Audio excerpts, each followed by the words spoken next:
আসন্ন নির্বাচনের পর পদত্যাগের চিন্তা করছেন রাষ্ট্রপতি মোহাম্মদ শাহাবুদ্দিন। বার্তা সংস্থা রয়টার্সকে দেয়া এক সাক্ষাৎকারে এই তথ্য জানিয়েছেন তিনি নিজেই। তিনি বলেছেন, অধ্যাপক মোহাম্মদ ইউনূসের নেতৃত্বাধীন অন্তর্বর্তী সরকারের দ্বারা তিনি অপমানিত বোধ করেছেন। ঢাকায় নিজের বাসভবন বঙ্গভবন থেকে হোয়াটসঅ্যাপে দেয়া সাক্ষাৎকারে তিনি জানিয়েছেন তিনি সরে যেতে চান, চলে যেতে আগ্রহী। এও বলেছেন, নির্বাচন না হওয়া পর্যন্ত দায়িত্ব পালন করে যাওয়া উচিত। সাংবিধানিকভাবে রাষ্ট্রপতির পদে থাকায় দায়িত্ব পালন করছেন তিনি। তার অভিযোগ, প্রায় ৭ মাস হয় প্রধান উপদেষ্টা তার সঙ্গে সাক্ষাৎ করেননি।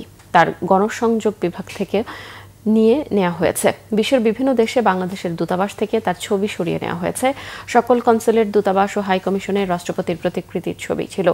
হঠাৎ করেই এক রাতে সেগুলো উধাও করে ফেলা হয়েছে। এতে মানুষের কাছে রাষ্ট্রপতিকে সম্ভবত সরিয়ে দেয়া হচ্ছে বলে একটি ভুল বার্তা গেছে। এতে তিনি অপমানিত বোধ করেছেন। রাষ্ট্রপতি শাহাবুদ্দিন জানান, প্রতিকৃতি সরিয়ে ফেলার বিষয়ে অধ্যাপক ইউনূসকে তিনি লিখিতভাবে বলেছেন, কিন্তু কোনো ব্যবস্থা নেওয়া হয়নি। দাবি করেন তার কণ্ঠস্বর রোধ করা হয়েছে। ৫ আগস্টের পর শেখ হাসিনার সাথে যোগাযোগ করার চেষ্টা করেছেন কিনা এমন প্রশ্নের উত্তরে তিনি দিতে অস্বীকৃতি জানান। দাবি করেন, রাষ্ট্রপতি হওয়ার পর থেকে তিনি দল নিরপেক্ষ, কোনো দলের সাথে সম্পৃক্ত নন।